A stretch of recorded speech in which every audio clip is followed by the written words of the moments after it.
Hi everyone, I'm Ben from Claire.io. Claire.io is the online 3D animation, modeling, and rendering platform from Exocortex. So in this tutorial, I'm going to be showing you how to set up a simple scene to render in VRay in live streaming into the browser. So I've already got a model here set up, and it actually has textures already set up. So the things that are left to do is I have to set up a light, I have to set up a camera, and then I have to set up VRay properly.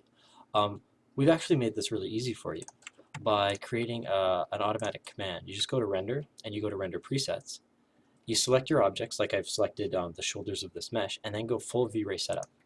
This will set up both your lights, your cameras, and the VRay renderer. Once I've done this, I can then go to the camera view that it's set up here, turntable camera. I can adjust that if I'd like. Now, you can see here that it's set up the light preset with a fill light, a backlight, and a key light. It's also set up a turntable camera. The turntable camera animates when you press play. It's also set up down here a VRay renderer, and this has all your standard features that you expect in VRay. You can turn on global illumination, caustics, ambient occlusion.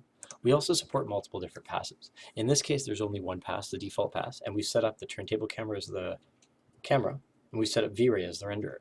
So once you've done all of this, and remember, I actually didn't change any settings after I did the VRay preset, you can then click here in the style of viewport rendering, and you can click on a live render or live render premium if you have access.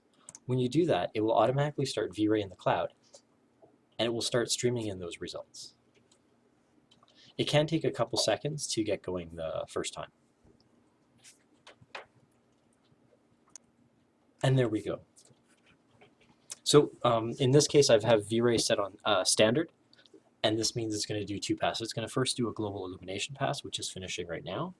And then once that is done, it's going to do the final pass with your direct illumination.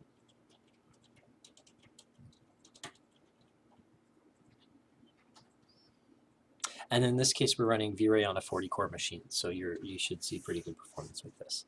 If you're running, that's with me using Live Render Premium. If you use Live Render without the Premium, you're going to be running on a 4-core machine.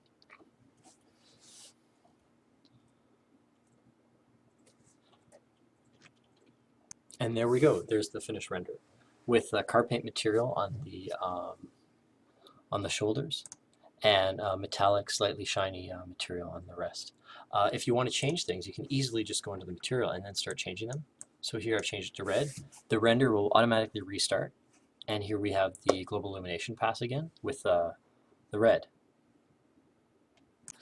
And here we're just finishing off the render. This render is taking about 60 seconds from start to finish, including both passes. If you want to go faster, it's possible. So what you do is you end your current render session, you go to VRay, and you can change this to real time. This is VRay RT, and it's for fast previewing of lights. It doesn't do all of the materials possible in VRay correctly, but it gets most of them right, and it's incredibly fast. So here we're going to go. We're going to start this in RT mode. And this is what RT looks like. With RT, we don't get the buckets. We get a progressive render. So what we can do is we can actually move here. I'm going to move the camera a bit, and then you'll see that it quickly updates. And then it starts refining.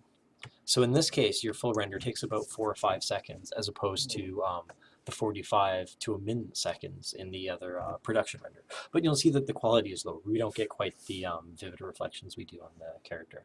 But this can be very good for setting up the mood lighting in your scene and getting that right before you decide to go to the final production render. Thanks for your time.